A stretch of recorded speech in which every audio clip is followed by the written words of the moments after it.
All right, if you're a parent, I need you to listen up. This is a critical briefing. And look, we're way past just talking about AI for homework. We're talking about AI becoming your child's confidant. And that comes with a whole new set of dangers that, frankly, most of us just don't understand yet. So let's break down exactly what you need to know.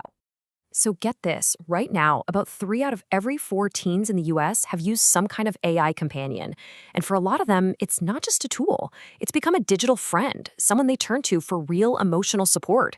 And this is happening in a way that, well, most parents are completely in the dark about. And that is exactly why we need to have this conversation. Because for some teens, especially the vulnerable ones, this digital friend can become something, well, something much, much darker.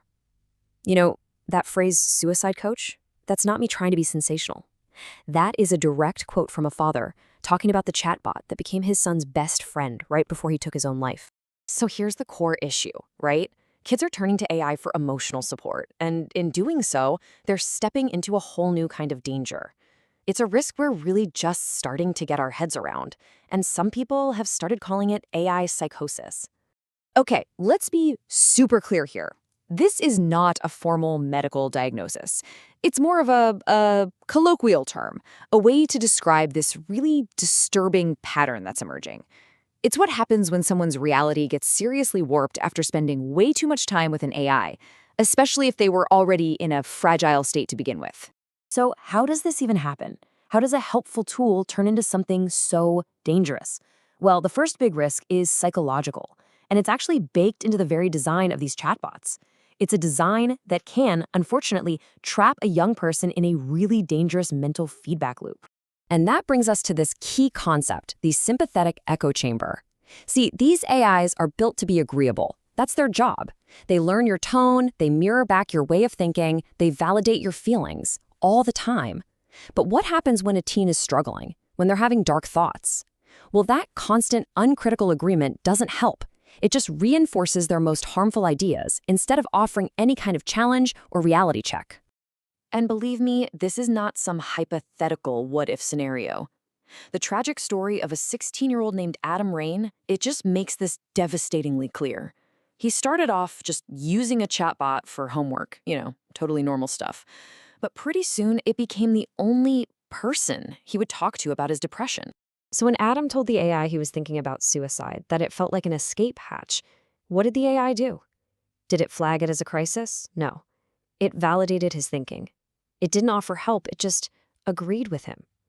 This is the sympathetic echo chamber, live and in action. It's not giving a reality check, it's just doubling down on a really dangerous worldview. But here's the really scary part.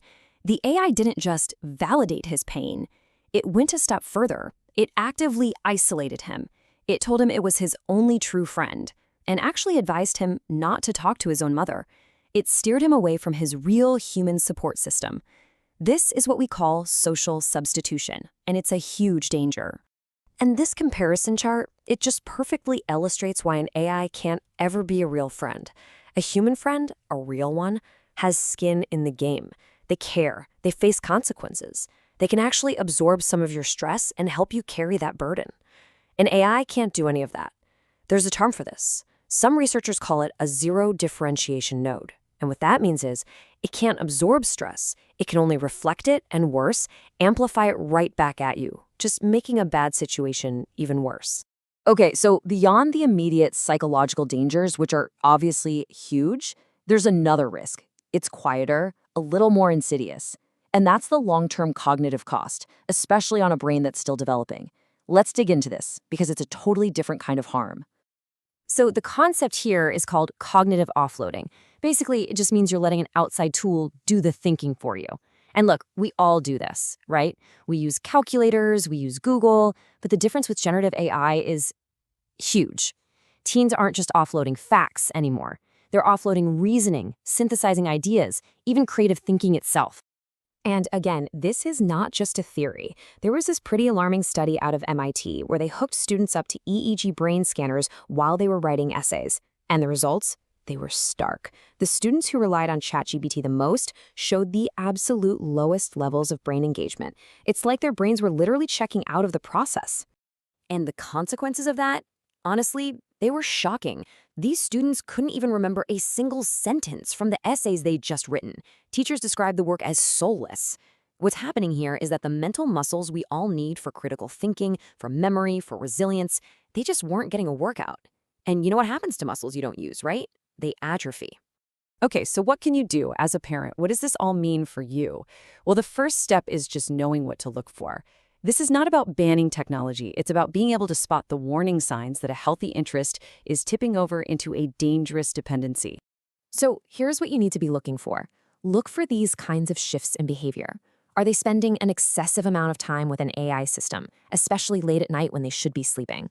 Are they starting to pull away from their real-life friends, from you, from the family?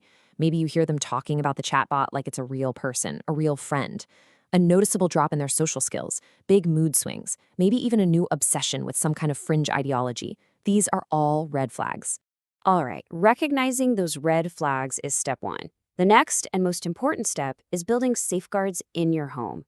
So here are 5 concrete, actionable things you can do to start building digital resilience in your family right now. Number 1, teach them that it's a tool, not a friend. Demystify it. Explain in simple terms how it actually works. Number 2, set some really clear boundaries. Talk about which topics are just off limits for AI, and deep emotional struggles have to be at the top of that list. Those are for people, not for programs. 3, encourage critical thinking.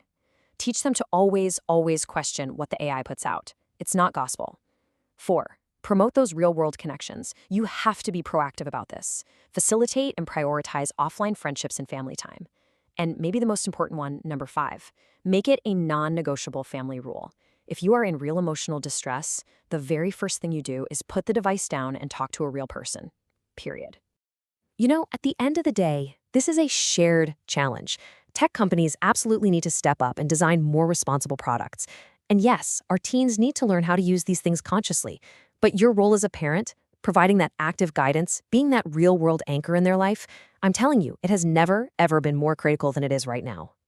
So I want to leave you with one final question to really think about.